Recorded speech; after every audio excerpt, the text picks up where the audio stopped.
Napakaganda mo talaga, Francine. Manghang-manghang sabi ng kaibigan niyang si Jonah. Kasalukuyang siya nag-ayos ng sarili dahil sa pagpasok sa opisina. Binubola mo na naman ako, Jonah.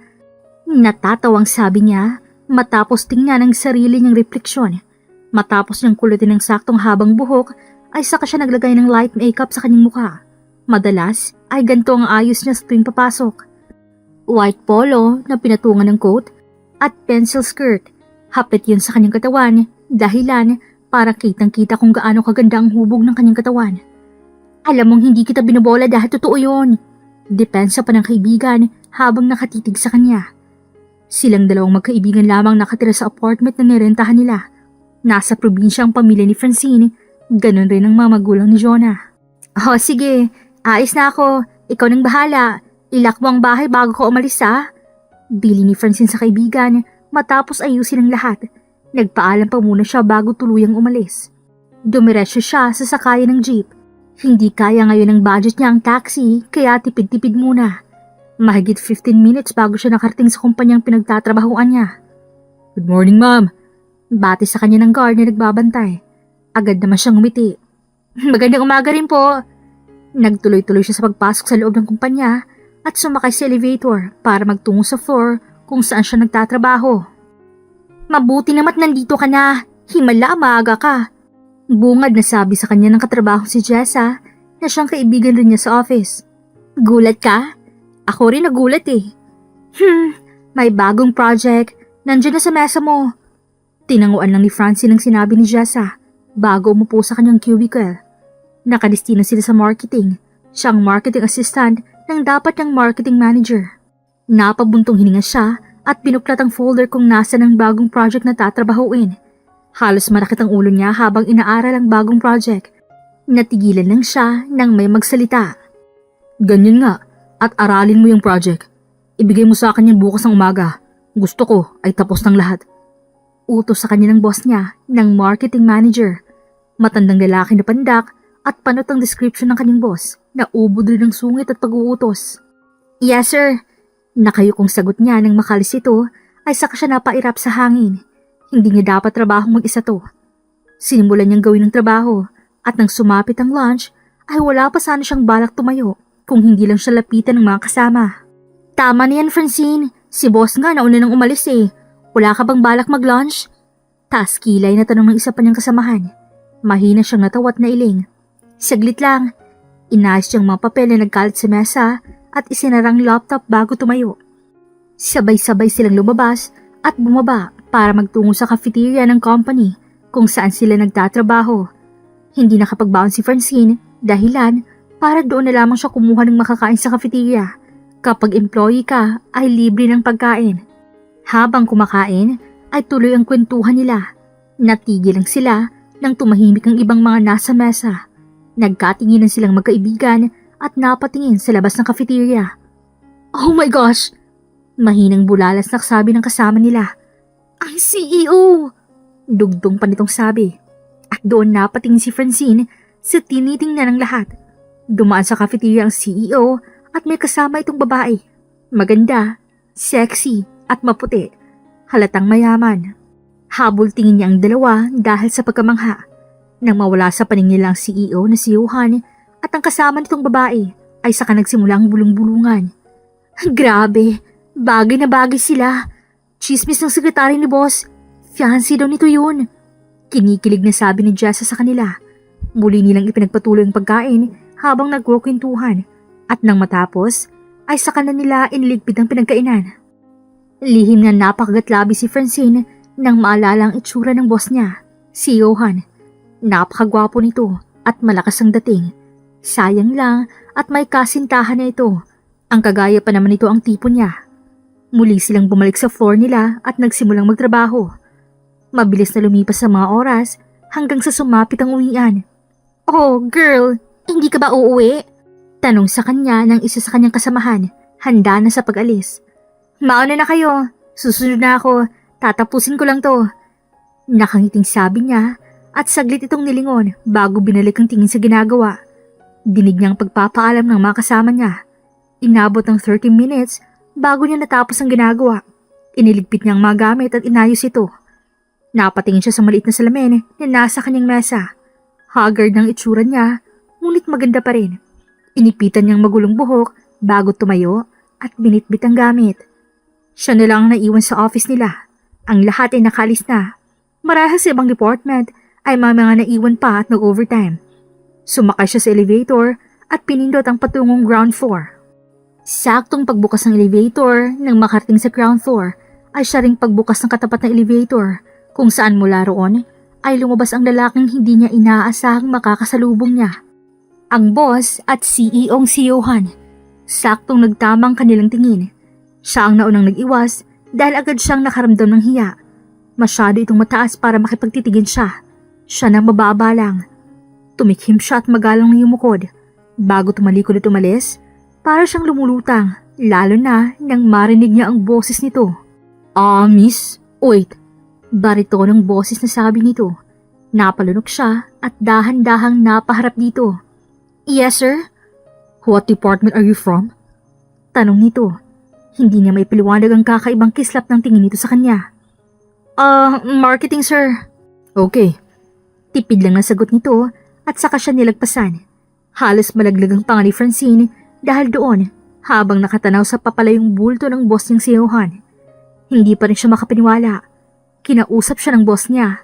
Sa hindi malamang dahilan ay nakaramdam siya ng tuwa. Hanggang sa makauwi siya ay iniisip niyang nangyari. Nakaramdam din siya ng pagtataka. Oh, nandito ka na pala. Halos mapakislot siya nang biglang marinig ang boss si Joan na galing sa kusina. Oh, para kang nakakita ng multo. Ay iniisip lang ako. Bigla kang sumusulpot. Inis niyang sabit umupo sa sofa. Nag-overtime ka? Pagkukumpirma ng kaibigan, tumango naman siya at napasandal sa kinauupuan. Napagod siya at masakit ang batok dahil sa dami ng ginawa. Kainis kasi yung panot na marketing manager eh. Akong pinagawa niya ng new project. Naiinis niyang kwento sa kaibigan. At tinanggap mo naman, kaya huwag kang magreklamo dito. Natatawang sagot ni Joanne na siyang kinairap lang niya. Alam mo bang, saktong pagbaba ko, nakasalubong ko ang CEO namin at ang mas nakakagulat, tinawag pa ako, tinanong kung sang department ba ako. Hindi makapaniwalang kwento niya habang inaalala ang nangyari kanina bago siya umuwi. Baka nagandahan sa'yo. No, ang ganda ng fiancé niya. Walang-wala sa ganda ko. So impossible. Oh, talaga? Kumain na nga lang tayo. Baka gutom lang yan. Sarkastikong sagot ng kaibigan at hinila siya patungong hapagkainan. Kinaumagahan, nagising si Francine dahil sa sunod-sunod na katok sa pinto ng kanyang kwarto. Francine! Sigaw ng kaibigan niya sa labas habang kumakatok. Inis siyang bumangon at pinagbuksan nito. Ano ba? Anong ano ba? Baliw ka ba? Wala ka bang bahalak pumasok? Anong oras na oh? Sigaw sa kanya ni Jonah. Dahilan para manlaking mamata niya at mapating sa orasang nakasabit sa pader. Shit! Late na ako! Bulalas niya at pinagsarahan ng pintong kaibigan bago kumaripas ng takbo papuntang banyo at naligo. Mabilis ang ligo lang at nagbihis. Hindi niya na nagawang mag-ayos, katulad ng paglalagay ng makeup at pag-aayos ng buhok. Basta na lang niyang isinuot ang damit at nagsuklay, saka kinuha ang gamit at lumabas ng kwarto. Kumain ka muna ng agahan! Harang ng kaibigan niya. Nakangiwi naman siyang umiling. Late na ako, sa office na lang. Sabi niya at nagpaalam bago kumaripas ng takbo palabas ng bahay. Wala siyang choice kundi ang sumakay sa taxi para mas mabilis at hindi na maghihintay. Nang makarating sa kumpanya, ay halos takbuhin niya ang papuntang elevator. Nang makarating sa mismong floor, ay tumakbo na siya papasok. Hinihingal siya nang makapasok sa loob ng department. Nakuha niya ang atensyon ng mga kasamahan. Naiilang siyang napangiti. Nang bumaling siya sa desk niya, ay naroon ang marketing manager at masama ang tingin sa kanya. You're late. Galit na bunga nito nang makarating sa tapat nito. Napayuko na lamang siya. Sorry po. Sa sobrang late mo, hindi mo naabutan ng sekretary ni Sir Johan. Pinapapunta ka sa CEO's office. Po? Huwag ka nang tumanga dyan. Ba't sumibat ka na? Napakislot siya nang biglang sumigaw ang marketing manager sa kanya. Mabilis siyang nagpaalam at umalis ng department nila. Kinakabahan man ay pinindot niya ang last floor kung nasa ng opisina ng kanilang boss. Huminga siya ng malalim Nang bumukas ang pinto ng elevator, hudyat na nasa floor na siya ng kanyang destinasyon. Bumungad sa kanyang desk ng sekretarya ng CEO. Naglakad siya palapit doon at ngumiti nang mapansin siya nito. Ako po yung hinahanap ni Sir Johan sa marketing department. Magalang niyang sabi sa medyo may katandaang babae na sekretary nito. Ngumiti naman ito sa kanya. Oh, I'll just inform Mr. CEO that we're already here. Nang umalis sa harapan niyang babae, ay muli siyang huminga ng malalim. Ang dahilan kung bakit puyat siya ay dahil sa kakaisip kay Johan. Hindi nawala sa isip niyang lalaki. Lumabas ang sekretarya nito sa glass door na pinto. Pwede ka nang pumasok. He's waiting for you. Tinanguan niya ito at nagpasalamat bago lakas loob na binuksan ng glass door. Bumungad sa kanyang malawak at napakagandang opisina. Lalaking lalaki ang dating sa elegante nito. Dumako ang tingin niya sa mesang nasa gitna. Naroon ang pakay niya. Abalang nakatutok sa papeles na binabasa habang prenting nakaupo sa wheelchair nito. Napakagatlabi siya at tumikim para makuha ang atensyon nito. Naglakad siya papalapit. Good morning, sir. Bati niya. Nagtama ang kanilang mga tingin at saglit na nagkatitigan. Siya ang unang nag-iwas dahil hindi niya nakayanan ng intensidad ang pagtingin nito sa kanya. Have a seat. Seryosong utos nito sa kanya dahilan para agad siyang sumunod. Agad siyang umupo sa visitor's chair. I came to your department at wala ka. Sorry, sir. Too late. I already fired you. Barito ng boses sa sabi niya na nagulat siyang nag-angat ng tingin at bumilis ang tibok ng kanyang puso at gusto niyang maluha. Hindi pwede. Sir, I'm really sorry po. Pero hindi naman po yata sapat na tanggalin niyo ako. Tinanggal kita sa marketing, but it doesn't mean that I fired you in my company. I want you to become my new secretary. Nakatingin ito sa kanyang mga mata dahilan para mapatitig rin siya dito habang pinakikinggan ang sinasabi nito. Po? You're no longer part of marketing department. From now on, sekretarya na kita.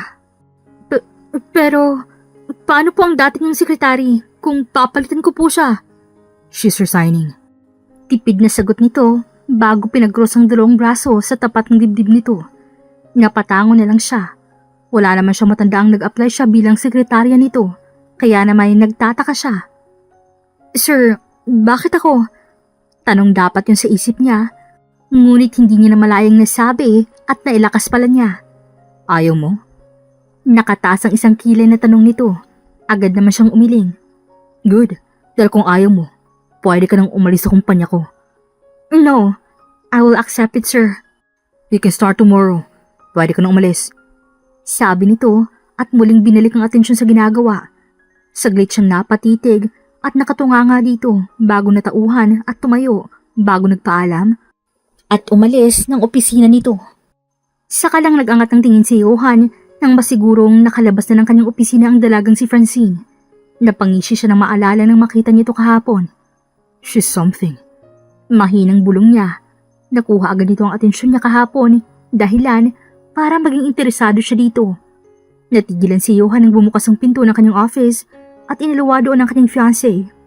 Hon, tawag na kay Lilibeth ang kanyang kasintahan. Lumapit ito sa kanya at hinalikan siya sa labi. I saw a girl came out from your office. Sino yon? She's my new secretary. What? What about your current secretary? She's resigning. Family matters. Tipid na sagot niya at bumalik sa pagkakaupo. Hindi na sumagot si Lilibeth at nanatiling nakamasid sa kanya. Maganda, mayaman at halos nasa kanya ng lahat. Dahilan para magustuhan niya ito at maging kasintahan na ngayon ay fiancé na niya. Anyway, why are you here? Why are you asking? Ayaw mo bang nandito ako? Tanong nito pabalik sa kanya. Ngumiti siya at umiling bago inayos ang gamit at isinara ang laptop. Tumayo siya at lumapit dito, saka inalalayang tumayo si Lilibeth. What do you want to do, hon? Masuyong tanong niya at hinapit ang bewang ng kasintahan. Gusto kong kumain tayo sa favorite nating restaurant. Hindi pa ako nag-breakfast eh. Nakangusong sabi nito. Natawa naman siya at ginulo ang buhok nito. Hey! Hon, don't ruin it! Sinamaan siya nito ng tingin na ikinatawa lang niya.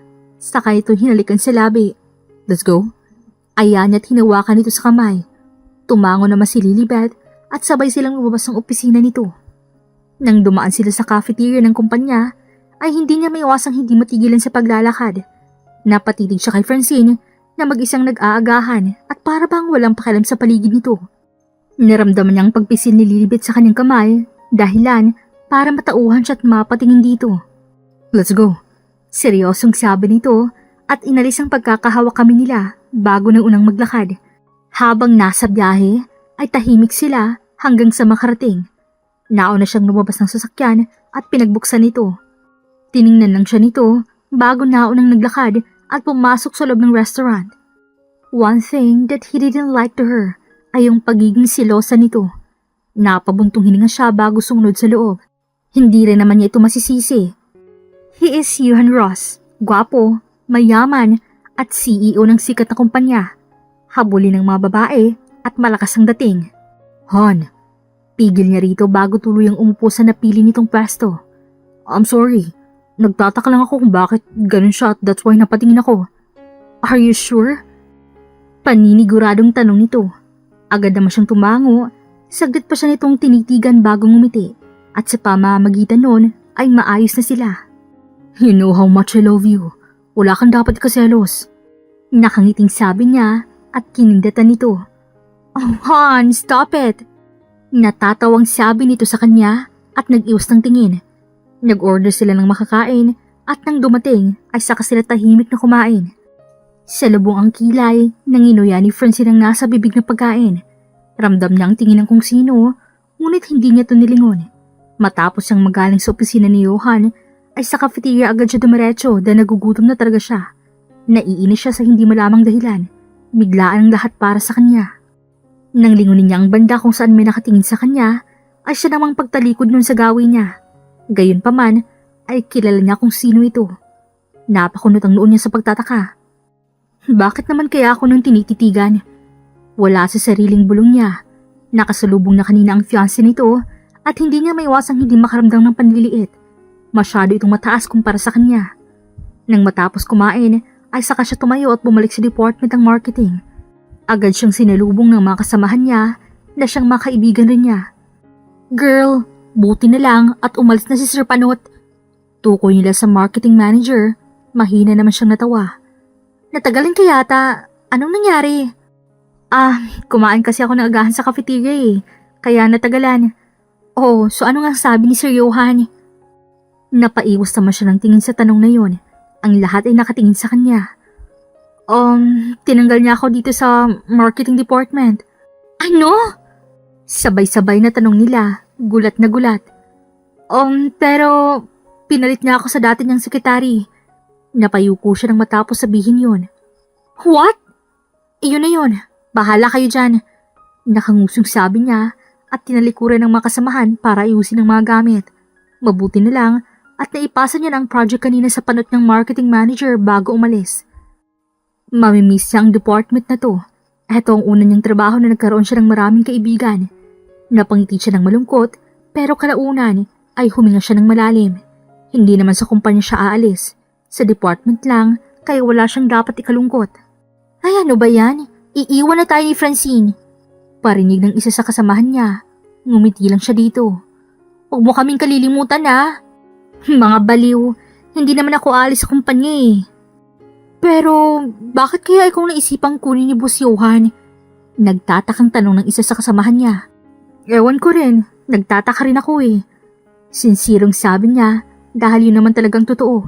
Hindi rin niya alam ang dahilan at nabigla siya nang ipatawag at sabihin yun sa kanya. Go with the flow nilang sa buhay. Natatawang sabi niya sa kanyang sarili. Saktong dumating ang marketing manager at sinabi niyang lahat. May kung ano-ano pa itong sinabi bago siya tuluyang nakalabas ng department. Uuwi na lang siya. Tutal, bukas pa naman ang simula ng bago niyang trabaho. Challenging, ngunit kakayanin niya para sa pamilya at sarili. Sana lang ay hindi masirang tahimik ng buhay. Mabilis na lumipas ang buong araw at dahil maaga siyang nakauwi, ay naisipan na lamang niyang maglinis at maggrocery pagkatapos. Kinaumagahan, maagang nagising si Francine. Halos hindi nga siya nakatulog kakaisip kung paano ang trabaho niya bilang sekretary ni Johan. Kinakabahan siya. At dahil mas nauna siyang nagising kesa kay Jonah, ay siya nang nagluto ng agahan nila. Nang malapit na siyang matapos, ay saka naman nagising kaibigan niya. Good morning! Masiglang bati sa kanya ng kaibigan. Wow! Ang bango naman! Morning! Siyempre luto ko. Aba, talagang mabango. Tuyo, itlog, sinangag, ham at hotdog ba naman ang agahan natin? Ang dami naman yan. Bibitayin na ba tayo? Nakangiwing tanong ng kaibigan niya na agad niyang binatukan. Baliw. Alam mo bang wala na ako sa marketing department? Nakakagulat lang kasi ang taas at bilis ng ipromote ako. Naging sekretary agad ako ng CEO. Alanganin ng tawang kwento niya. Oh, talaga? Bilib na talaga ako sa ganda mo, friend. Iiling-iling na sabi nito sa kanya na kinatawan niya. Sa kanila pinagtulungang ihain sa hapag ang pagkain niluto niya. Nang matapos silang magagahan, ay nagtungo na siya pabalik sa silid at naligo. Nang matapos siyang maligo, ay saka siya nagbihis. Isang sleeveless top na pinatungan ng coat at pencil skirt sa heels sa paa. Nang makontento sa suot, ay saka naman niya pinagtuunan ng pansin ng mukha at buhok. 7:30 ang pasok niya, kaya naman 7 pa lang ay umalis na siya matapos magayos at maghanda. 7:50 nang makarating siya sa kumpanya, huminga siya ng malalim bago pinindot ang elevator patungong opisina ng kanyang boss. Ngunit, nang makarating siya sa floor ng office nito at silipin niya ang mismong loob ng opisina, ay naroon na ito habang printing nagtatype sa laptop. Kahit kinakabahan, ay mabilis at lakas loob siyang pumasok sa loob matapos buksan ang pinto. Good morning sir. Sorry I'm late. Nakayukong paumanhin niya sa boss niyang si Johan. You're not late. Maaga lang talaga ako. Next time, be early. Seryosong sabi nito. Sakto naman at nagangat siya ng tingin, dahilan para magkatitigan silang pareho. And I want you to make coffee. Yes sir. Agad niyang sagot at inilapag ang gamit sa magiging desk niya bilang sekretary nito at nagtungo sa pantry ng opisina nito. Wala sa sariling tinikman niya ang tinimplang kape.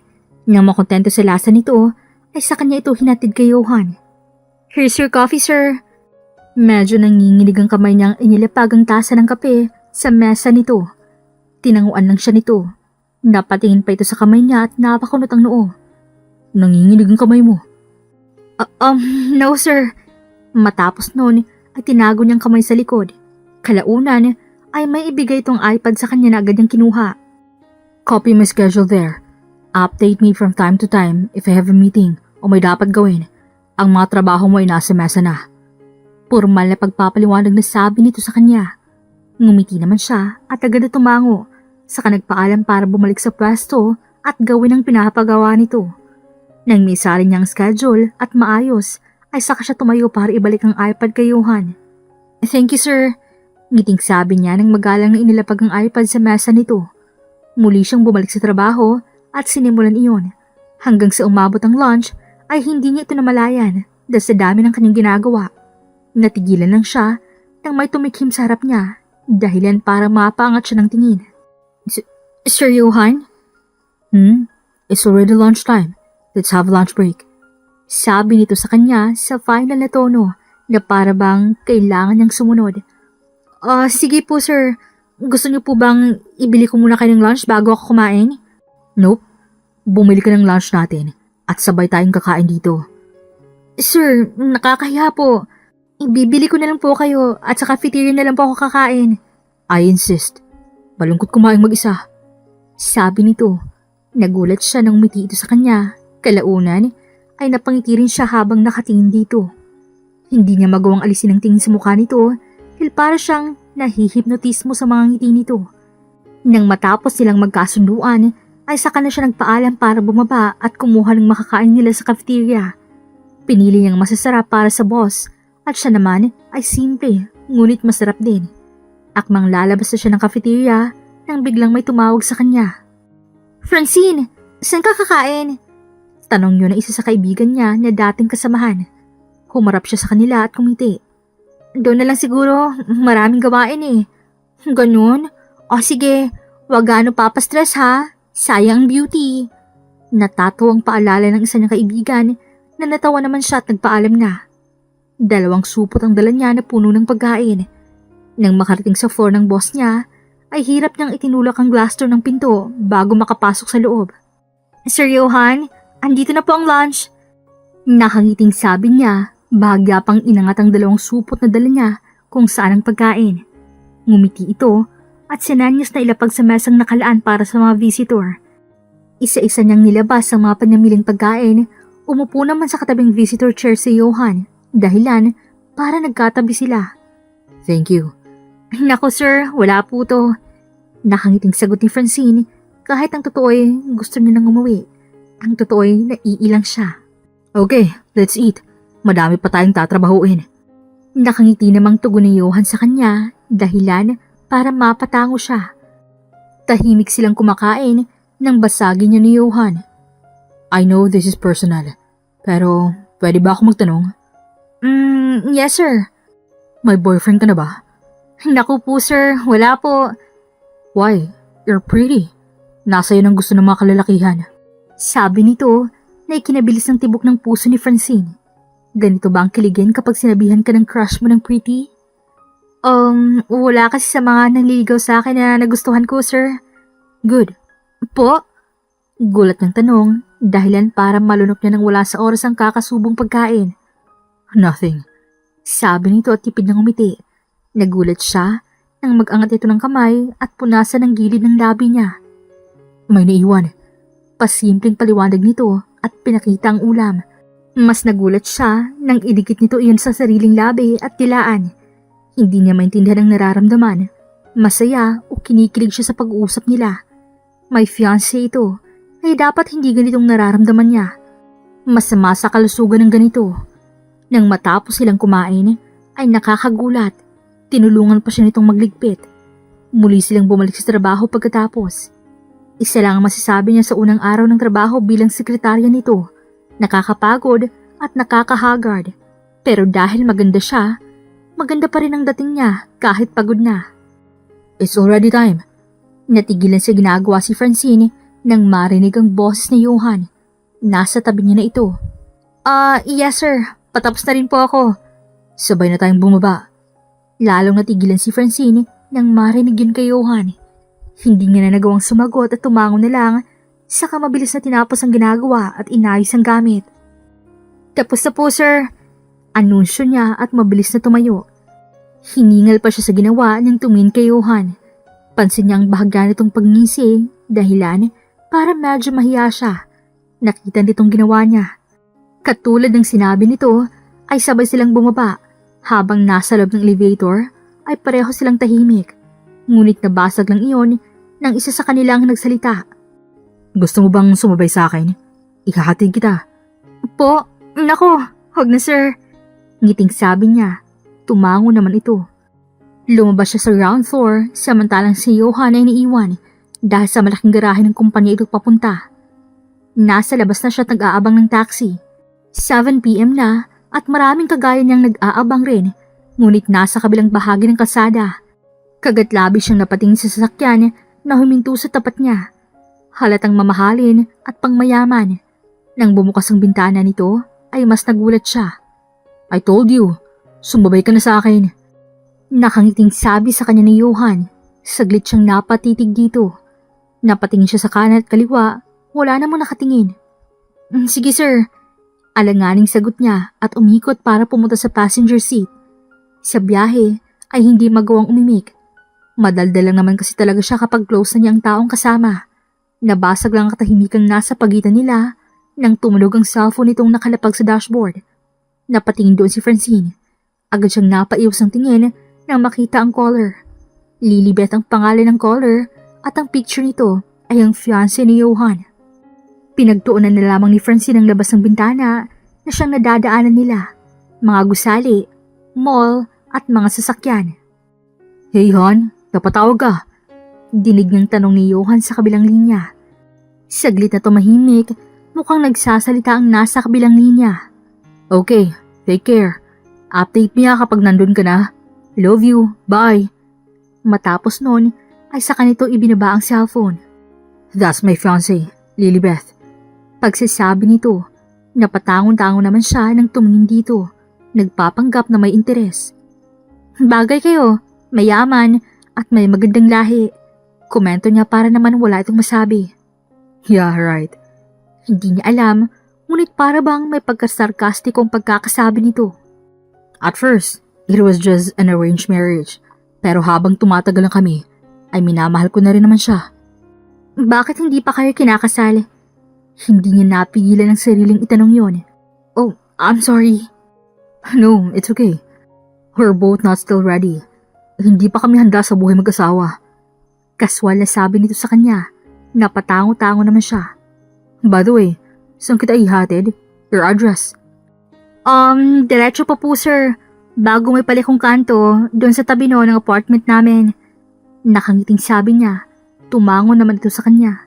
Ilang saglit lang ay nakarating na nga sila. Maraming salamat po sir. Pasensya na rin po sa bala. It's okay. Ngumiti lang siya sa sinabi nito at nagpaalam na para lumabas. Tinanaw pa niya hanggang sa makalis ito. Napahawak siya sa sariling dibdib. Kanina pa niya nararamdaman ang bilis ng tibok ng puso niya. Sino ba naman kasi hindi magkakagusto sa kanya? Hindi niya maiwasang hindi itanong sa kanyang sarili. Kahit ako napahikan nagkagusto sa kanya. Natatawang sabi niya sa kanyang sarili at binuksan ang gate ng bahay nila.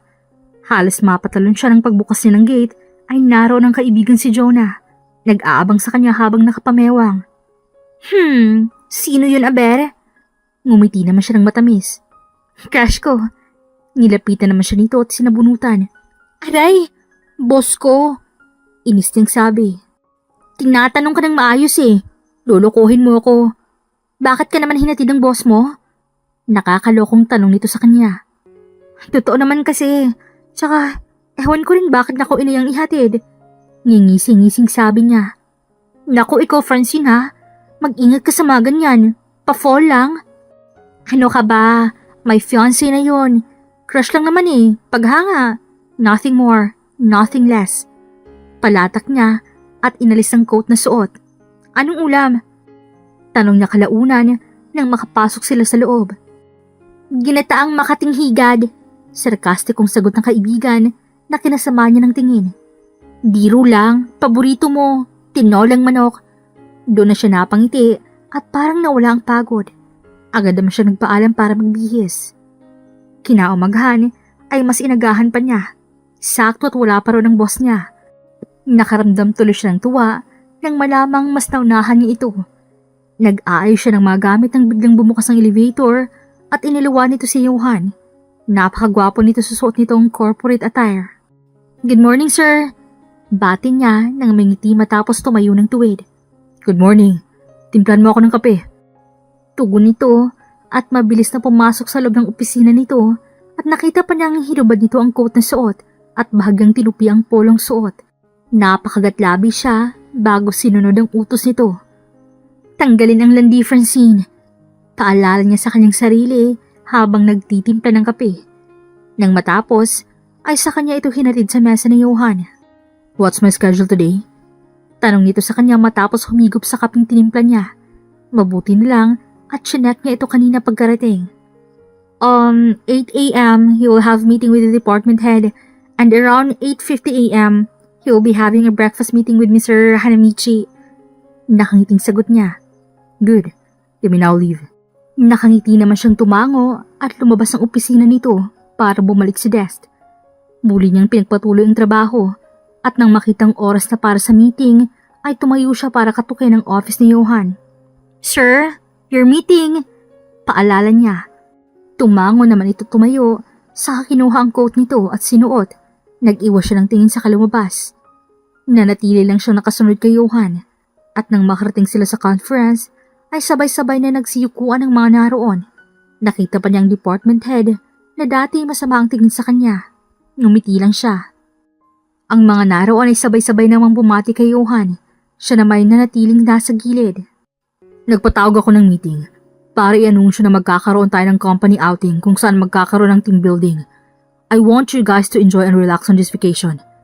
Formal, ngunit may ngiting anunsyo ni Johan. Napatidig siya dito habang nagsasalita.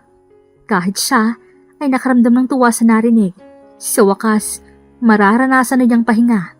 Nang matapos ang meeting, ay saka sila lumabas ng conference room. Lahat daw ng employee ng kumpanya ay sasama bilang bakasyon na rin. Sir Johan, reminder, your meeting around 8:50 with Mr. Hanamichi. Nakangiting paalala niya. Thanks. Sagot nito sa kanya at tumango. Napatingin ito sa kanyang relo. Let's go there. Where's the location? Japanese restaurant, sir. Near our company. Tumango lang ito sa sinabi niya. Sumakay sila sa elevator at dumiretso sa basement kung saan ang garahe. Nagulat siya nang pagbuksan siya nito ng pinto ng kotse at saka sinenyas ang sumakay. Wala naman sa sariling sumunod siya at nagpasalamat. Sa biyahe ay pareho silang tahimik. Sobrang lapit lang naman ang pupuntahan nila pero kailangan pa nilang magkotse. Kung sa bagay, CEO ba naman ang kumpanyang kasama niya? Nang makarating sa nasabing Japanese restaurant ay saka sila nagtungo sa naka-reserve na table. Naroon na ang imimit ng kamiting. Good morning, Mr. Hanamichi. My pleasure to meet you in person. Pormal labati ni Johan. Ang alam niya ay bagong investor ito na malaking maitutulong sa kumpanya kaya dapat nilang makuha. Good morning too, Mr. Roos. Sit down. And you too, beautiful lady. Baling sa kanya ng matanda. Ngumiti naman siya, saka lang siya umupo nang maupo si Johan. Inilabas niya ang notepad at ang ballpen.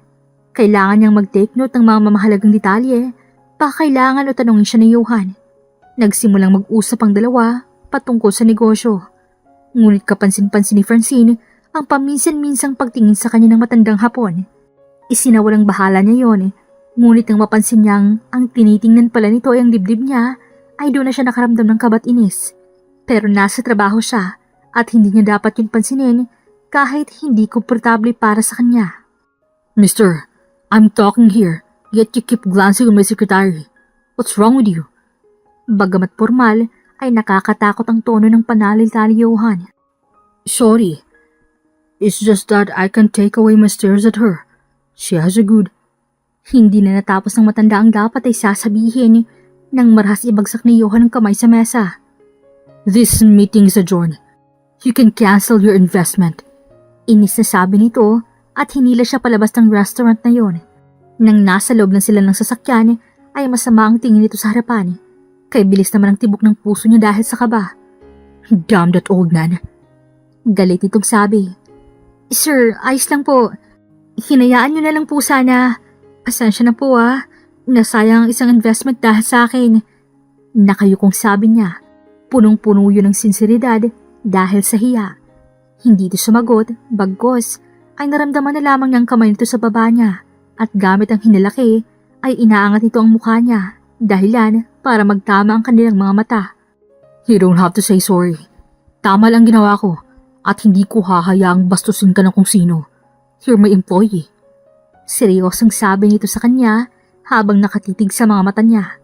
Para siyang nahihipnotismo ng mga tingin nito dahilan para hindi nga mapansin ang unti-unting paglapit ng mukha nito sa kanya hanggang sa ilang pulgada nila ang layo ng mga mukha nila.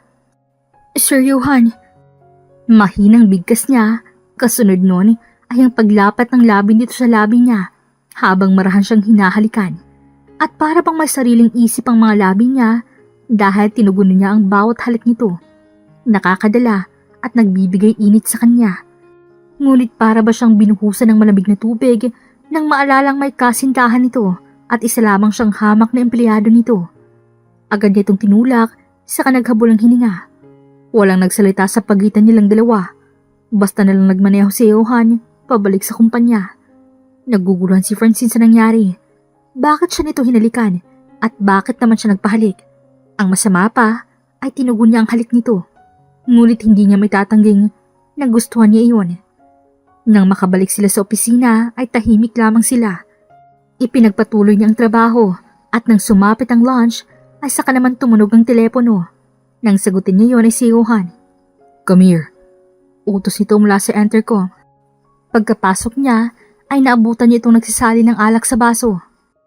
Bumili ka ng lunch natin. Sabay tayong kakain. Yes sir. Tipid lang ng sagot at tumalikod na. Akmang bubuksan niya ang pinto nang pigilan nito ang braso niya. Are you okay?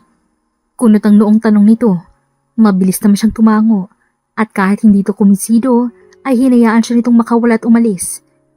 Mabilis na lumipas ang buong araw, tahimik yun at halos hindi siya kumikibo. Nasa loob siya ng opisina nito dahil pinatawag siya bago umalis. Iniiwasan mo ako. Bakit? Bungad na tanong nito. Nakaupo ito sa sofa kung saan para sa mga bisita habang siya ay nakatayo sa harapan nito. Hindi naman sir. Pilit ang ngiting sabi niya. Pero yun ang ginagawa mo. Seryosong sabi nito sa kanya. Napalunok siya nang iangat nito ang kamay at hilahan siya dahilan para mapaupo siya sa hita nito patagilid. Para bang kinikilit ang kanyang puson paakyat sa kanyang tiyan nang magdikit ang kanilang katawan. Is it because of the kiss we shared? Sir, mali po to. Tanong nito at bahagyang iginili ng buhok niya at inamoy ang leeg niya. Napakagatlabi siya para pigilan ang sarili sa init na nararamdaman. Call me Yuhan. Kasabay noon ay ang paghalik nito sa leeg niya. Yuhan! Mahinang daing niya na parang kinoryante dahil sa simpleng halik nito sa leeg niya. Yes, baby. Nakakalokong tanong nito, saka siya hinalikan sa pisngi patungo sa labi. Muli siyang natalo ng init ng nararamdaman. Muling bumigay sa mapusok nitong halik. Hindi niya na malayang nakaupo na pala siya paharap sa lalaki habang tinutugon ang mapupusok nitong halik. Hindi alam ni Francine kung paano siyang nakauwi. Ganong gulong-gulo ang kanyang isip. Halos hindi siya nakatulog. Mabuti na lamang at 10 a.m. ang alis nila. Alas 8 na nang matapos siyang mag-impake ng mga gamit na dadalhin. Hindi na wala sa isip ng nangyari bago siya umuwi kahapon. Kaya naman, halos magsuntukan ngayon ang eyebags niya dahil sa puyat kakaisip doon. Nakaalis ng kaibigan niya dahil may trabaho pa ito, kaya na may mag-isa na lamang siya sa apartment nila. Matapos kumain, ay saka na siya naligot nagbihis. Bago mag 9:30, ay pumara na siya ng taxi at nagbahatid sa airport. Patungong Boracay ang punta nila. Nang makarating sa airport, ay naroon ang mga kasama. Hindi pa nga lang kumpletong lahat. Una niyang nakita ang mga kaibigan. Ikaw ha? Di ka na namin nakakasabay sa lunch. Pang-aasar sa kanya ng kaibigan. Busy lang. Dinig kong si sir na lang ang inaantay. Kwento ng isa sa mga kasama nila. Ilang minuto pa sila nag-antay nang tumahimik ang lahat dahil tanaw na nila ang kanina pang hinihintay. Nakasalamin ito, ngunit pakiramdam niya ay nakatingin ito sa gawin niya. Nag-iwas siya ng tingin nang huminto si Johan sa tapat nila. Are we complete? Pagtatanong nito. Yes sir. Sabay-sabay na sagot ng lahat maliban sa kanya. Isa-isang sumakay ang lahat sa gagamiting eroplano. Ilang oras lang naman ang biyahe ay naroon na sila. Pumwesto siya sa may gawing bintana. Mas nauna sa kanyang umakyat ang mga kaibigan. Dahilan para mahuli siya. Nagulat siya nang may umupo sa kanyang tabi. Napatingin siya sa taong yon at gano'n na lamang ang gulat niya. Sir Johan? Why? Ayaw mo akong katabi? Nakangising tanong nito. Agad naman siyang umiling. Sir, baka ibang isipin nila. Naiilang niyang sabi. Sumandal pa ito sa kinauupuan bago nito sinagot. Anong iisipin nila? Masama bang tabihan kong sekretarya ko? Balik tanong nito na ikinailing lang niya saka humarap sa bintana ng eroplano. Ipinagpapasalamat niyang tahimik ito sa biyahe at hindi nagsalita. Kahit papaano'y nakatulog rin siya. Nagising lang siya sa pagkakatulog nang may bumulong na mainit na hininga sa kanyang tenga. We're here, baby. Mahina at paos na boses na bulong ng kung sino. Nang imulat niyang mga mata, ay sumalubong sa kanya si Johan. Napalunok siya at napatingin sa paligid. Nakahinga siya ng maluwag nang wala namang nakatingin sa kanya dahil abala ang lahat sa pagbaba. Nakahiligan nito ang pagtawag ng baby sa kanya at siya naman ay parang kinikilig na hindi maintindihan. Sa labas ng airport ay may nag-aabang na van para sa kanilang lahat. Halos kalahating oras ang biyahe patungo sa destinasyon nila. Hindi niya alam kung dapat ba niyang ipagpasalamat na hindi niya katabi si Johan. Nang makarating sila sa hotel na pagtutuluyan nila, ay kanya-kanya na sila ng punta ng kwarto. Sa isang kwarto ay 4 sila. Nang matapos nilang iayos ang mga gamit, ay saka sila bumaba. Nasa isang malaking kubo ang lahat. Nagkasya dahil sa laki nito. May 4 na mesa kung saan may nakahandang nagraramihang pagkain. Enjoy your stay here. For now, let's eat. Anunsyo ni Johan sa lahat na siyang ikinatuwa nila bago nagsimulang kumain. Maingay ang lahat habang kumakain dahil sa kwentuhan at tawanan. Isa lang ang masasabi ni Francine, masaya siya sa simpleng salo-salong ito. Nang matapos nilang kumain, ay saka sila nagsiakyat sa kanilang room para magpalit. Kasama niyang mga kaibigan ay sunod-sunod silang nagbihis. At ako talagang hinuli niyo. Inis niyang sabi sa tatlo na kasalukuyang nakabihis na ng bikini nila. Pumasok siya sa banyo at nagpalit. Isang two-piece bikini na kulay cream ang pinili niya. Itinali sa kanyang kanang bahagi ng bewang ang nagsasara sa suot niyang panty. Nagdoble siya ng shorts at nagsuot ng blazer. Inilugay ng kulot na buhok sa kasinuot ang sunglass.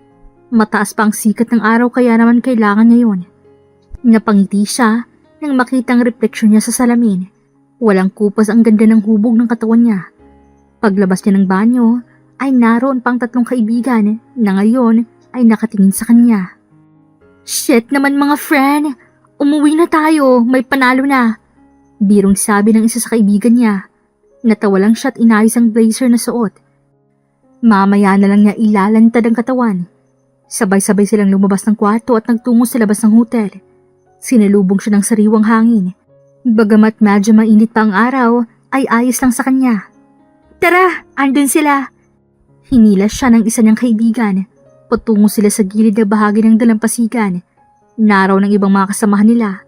Hindi naman mainit dahil may malaking payong at mga upuan. Ang ilan sa mga kasama nila ay nasa dagat na naliligo. Gwapo ni Sir oh! Nguso ng kaibigan niya kay Johan na nasa kalapit lang nito. Lihim naman niya itong tiningnan. Wala itong pangitaas sa damit at nakasuot na sunglasses. Ilabas mo ng tinatago mo para makaligo na. Sabi sa kanya ng isa pa niyang kasama. Mamaya na, masyado pang mainit eh. Tanggi niya, saka umupo sa recliner chair. Oh sige, ligo na kami ha. Paalam sa kanya ng mga kasama niya. Itinaas niya ang suot sa sunglass nang makalis ang mga ito. Bakit hindi mo sila sinamahan? You're here to enjoy, not to watch others enjoying. Natigilan siya sa pagtingin sa paligid nang marinig yon. Nang lingunin niya kung sino yon, ay hindi siya nagkamali. Susunod rin naman po ako. Sagot niya at kinuhang sunblock lotion na nakita niya. Sinimulan niyang lagyan ng parting hita pababa sa kanyang binti. Isinunod niya ang kamay at braso at huli ang lieg. Do you want me to put some sunblock in your back? Tanong nito. Napagat labi siya at tumango dito. Lumapit pa ito sa kanya at marahang inalis ang suot niyang blazer. Kinuha nito ang sunblock sa kanya at marahan siyang pinahidan sa likod. Nang lumapo ang kamay nito sa balat niya, ay parang may kuryenteng dumaan. Let's swim, baby. Mahinang bulong nito sa kanya na ikinakislot niya sa gulat. Wala sa sariling tumango naman siya. Distansya, boss. Baka anong isipin nila? Mahina habang matiim na nakangiti dito. Natawa pa ito at inalis ang suot na sunglasses. Don't worry about them. Hindi masamang lapitan kong sekretarya ko. Sabi nito at kinindatan siya na kinaiwas niya ng tingin. Tumayo siya at hinubad ang suot na shorts dahilan para lumantad ang kabuuan ng two-piece bikini niya.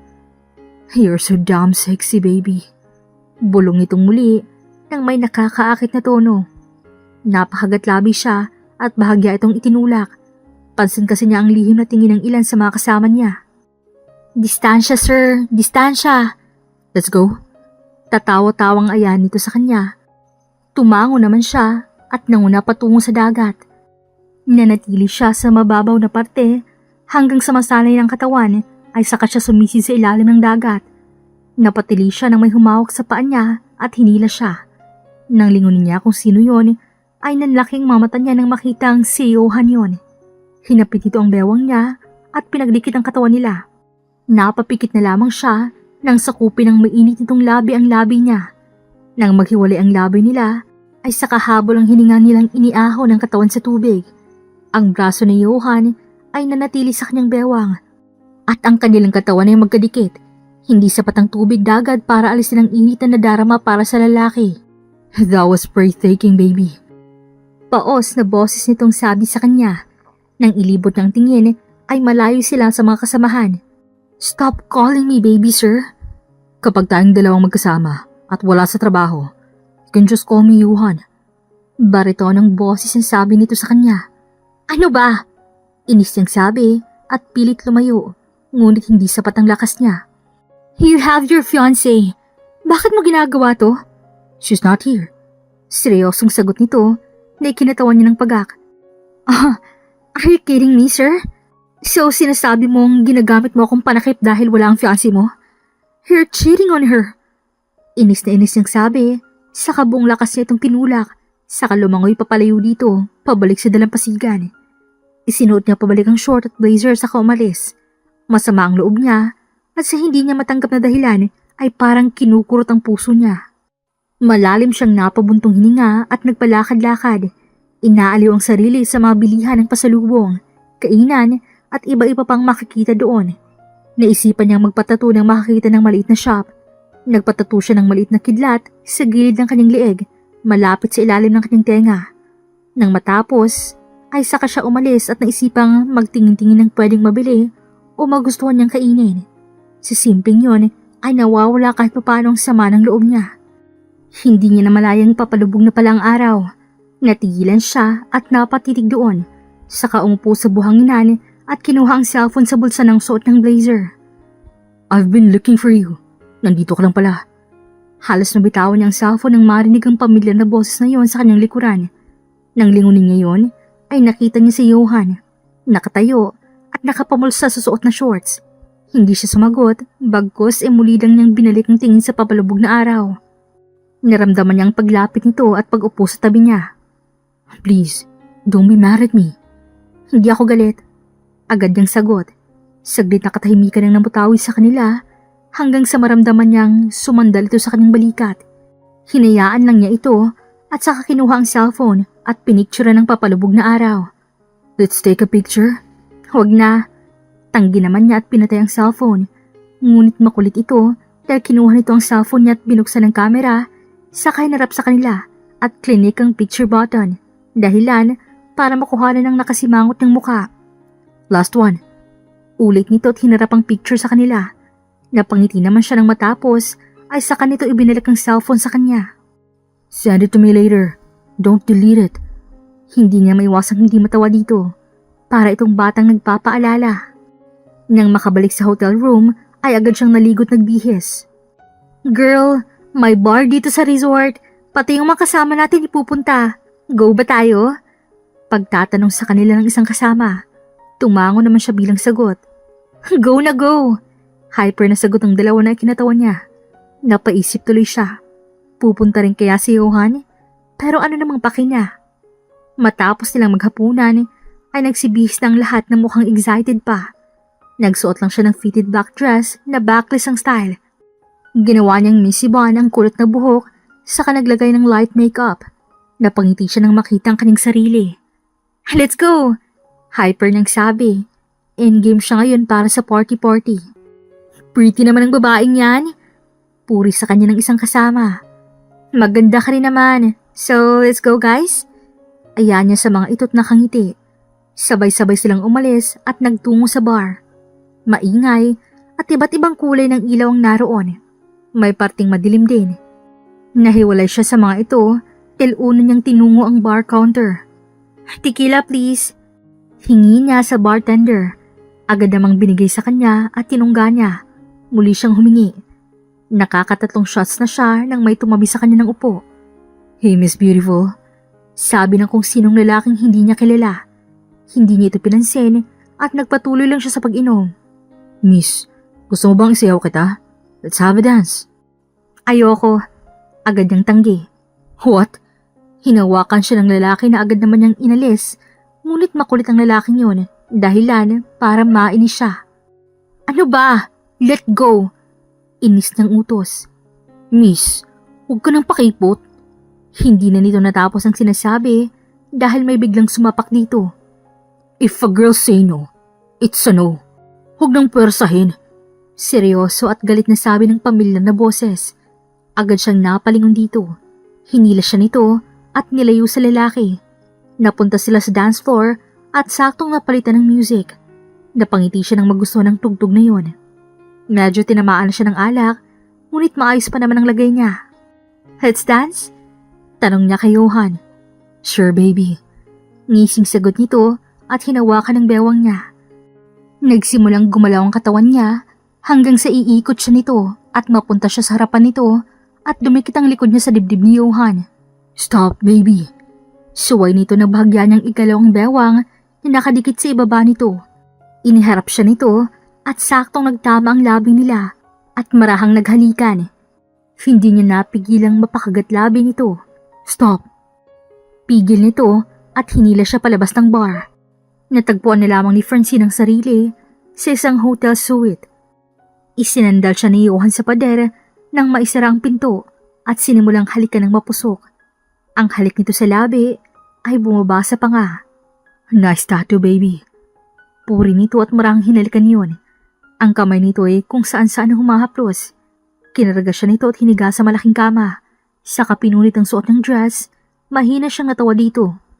Nang umibabaw sa kanya si Johan, ay mahina siyang napadaing, lalo na nang halik-halikan siya nito sa iba't ibang parte ng katawan. Alam niyang mali, ngunit hindi niya magawang pigilan ng sarili at tupukin ng apoy. Dala o hindi man ang alak ay gusto niya ito. Sigurado siya. Sir Johan, mahinang halinghing niya nang ipasok nito ang sarili sa kanyang loob. Halos mapaluha siya sa sakit na unti-unting napalitan ng sarap. Nagising si Francine sa hindi pamilyar na silid. Nang ilibot niyang tingin at tumako yung sa katabi, ay ganoon na lamang ang kabatakot na nararamdaman nang makita si Johan. At doon niya naalala ang nangyari kagabi kung paano niya binigay ang sarili sa lalaki. Napakagatlabi siya nang makita ang katawan sa ilalim ng kumot at ang damit sa sahig na punit. Malalim siyang napabuntong hininga. Masakit man ang katawan, ay sinuot niya ang long sleeve polo ni Johan sa kamarahang tumayo. Isang buwan ang lumipas simula nang mangyari yon. At simula noon ay iniiwasan na niya si Johan. Dahil isang linggong nakalipas nang mangyari yon, ay pinuntahan siya sa apartment ng fiancé nito. Saka pinagbantaan na sa oras na hindi siya lumayo sa lalaki, ay sisirain nito ang buhay niya at ang mahal niya sa buhay. Masakit para sa kanya, lalo nang walang magawa. Pinahid niya ang luhang tumulo galing sa mga mata. Tumakbo siya patungong banyo para sumuka nang maramdamang naduduwal ulit siya. Girl, ano bang nakain mo't ganyan? Umagang umaga. Wala pa akong kinakain simula kagabi. Ano? Hindi kaya... Hindi nito natapos ang sasabihin. Diyan ka lang, may bibilin ako. Sabi nito at mabilis na nawala sa harapan niya. Mahigit 20 minuto bago ito nakabalik. May binigay itong maliit na supot sa kanya. Gamitin mo yan. Ano? Hindi ako buntis. Gamitin mo nga para makasigurado. Wala siyang nagawa kundi ang sumunod. Ilang minuto ang lumipas, sa kanya hinintay ang resulta. Kusang tumulo ang mga luha niya sa pisngi nang makita niya ang dalawang guhit. Hindi ito pwede. Ipinakita niya ito sa kaibigan. Anong plano mo? Tanong nito sa kanya at niyakap siya, dahilan para mapahagulo na lamang siya. Sana'y ginamit na lang niyang utak niya kesa sa puso. Hindi sana ganito kahirap ang sitwasyon niya. Napagdesisyonan niyang i-email na lamang kay Johan ang resignation letter at bumalik patungong probinsya. Kailangan niyang lumayo para sa ikabubuti ng anak niya. Matapos gawin ang plano, ay saka siya nag-impake. Kasama niyang kaibigang si John ang palawas ng probinsya nila. Ipinaalam na rin niya sa mga magulang ang pag-uwi at ang sitwasyon niya. Napatingin siya sa lock screen ng cellphone niya. Iyon ang litrato nilang dalawa ni Johan sa tabing dagat. Napangiti siya kasabay ang pagtulo ng kanyang luha. Agad niya yung pinahid, saka hinawakan ng patag na tiyan at hinaplos yun. Nang makarating sila sa probinsya, ay nag-aalalang mukha ng mga magulang niyang sumalubong sa kanya. Wala siyang narinig na anumang masasakit na salita sa kanila. Tinanggap siya ng mga magulang niya. 1, 2, 3, at 4 na buwan ang lumipas at unti-unti na ring umuumbok ang tiyan niya. Natigilan siya sa pagkain ng mangga nang makarinig ng sigawan mula sa labas ng bahay nila. Humahangos na tumatakbong lumapit sa kanya si Jonah. Hoy Francine, hindi ka maniniwala sa nangyari. Bakit? Ano bang nangyari? Alam mo bang usap-usapan ngayon na may aksidente nangyari dyan sa kanto? At ang taong nasa loob ng sasakyang aksidente ay si Lilibeth, yung karibal mo. Mabuti na lamang at nakita siya ng tatay mo at dinala sa ospital. Ano? Tara, samahan mo ako. Tingnan natin kung anong kalagayan niya. Hoy, baka nakakalimutan mong buntis ka. Basta, tara na. Nang makarating sila sa ospital na pinagdalhan kay Lilibet, ay nakita niyang ama. Tay, nasan po siya? Malala ang lagay niya, anak. Inoobserbahan nito ng mga doktor. Malungkot na sabi ng kanyang ama. Tumango naman siya at tinungo kung nasaan ang babae. Naroon ito sa silid kung saan may ilang tubong nakakabit sa katawan nito. Hindi niya maiwasang mapaluhan ng makalapit dito. Nasaan na ba kasing asawa mo? Naluluhang tanong niya. Nakarating sa kanyang balitang ikinasal na ito kay Johan. Masakit, ngunit kailangan niyang tanggapin. Natigilan siya ng gumalaw ang daliri nito at unti-unting magmulat ng mga mata. Lilibet, naluluhang tawag niya sa pangalan nito. Nangihina nitong tinanggal ang oxygen mask saka nagsalita. I'm sorry. Nako, wag, maghintay ka. Tatawag muna ako ng doktor. No, I came here to say sorry for what happened. Johan loves you the most. We have a 3-year-old son. Please, take care of him. Hirap na hirap nitong sabi sa kanya at nakita niya ang pagtulo ng mga luha nito. Love them more than I can give. Matapos itong sabihin yon, ay saka naman unti-unting nagsasara ang mga mata nito. No, Lilibet, please. Pakiusap niya habang patuloy sa pag-iyak. Lumabas siya ng kwarto nito at malabong paningin naglalakad para humingi ng tulong nang mabunggo siya ng isang tao. Help, please. Nakikiusap niyang sabi. Shh, baby, I'm here. Kusang natigil ang luha niya sa pagtulo nang marinig ang pamilyar na boses na yon. Johan, tumawag ka ng doktor. Si Lilibet, nandoon nakita ko. Pagkatapos niya ako makausap, pumikit siya. Natatakot ako. Umiiyak ng sabi, kasabay nun ay ang unti-unting panalabo ng paningin niya, kasabay ng pagkawala ng malay niya. Nang magising si Francine, ay kulay puting kisame ng ospital ang bumungad sa kanya. Dinig niyang mahinang usap-usapan ang nasa gilid niya. Nay, tawag niya nang makitang ina. Si Lilibet po, kumusta siya? Anak, huwag kang mabibigla ha. Ngunit ang babaeng nga ay wala na. Binawian na ito ng buhay kanina. Malungkot na pahayag sa kanya ng kanyang ina. Muli siyang napaluhan ng marinig yon. Nay, si Johan, nandito siya kanina.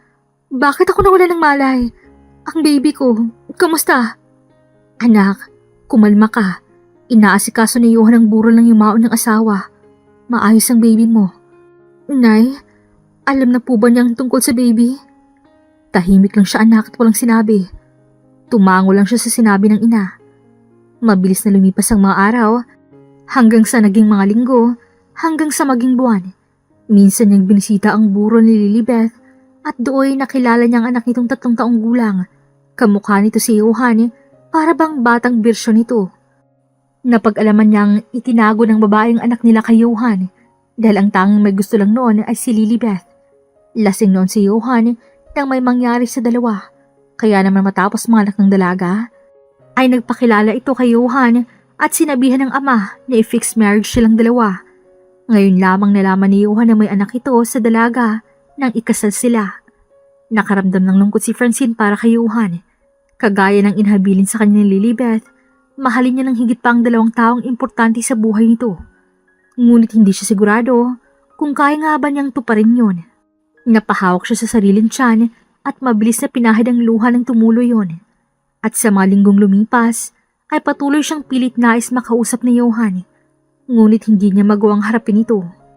Anak, umuulan na sa labas at naroon pa rin ang lalaking yun. Natigilan siya nang pumasok sa kanyang silid ang ama. Tay, paalisin niyo na po siya. Ilang beses na ba namin siyang pinapaalis, anak? Pero talagang makulit siya at bumabalik.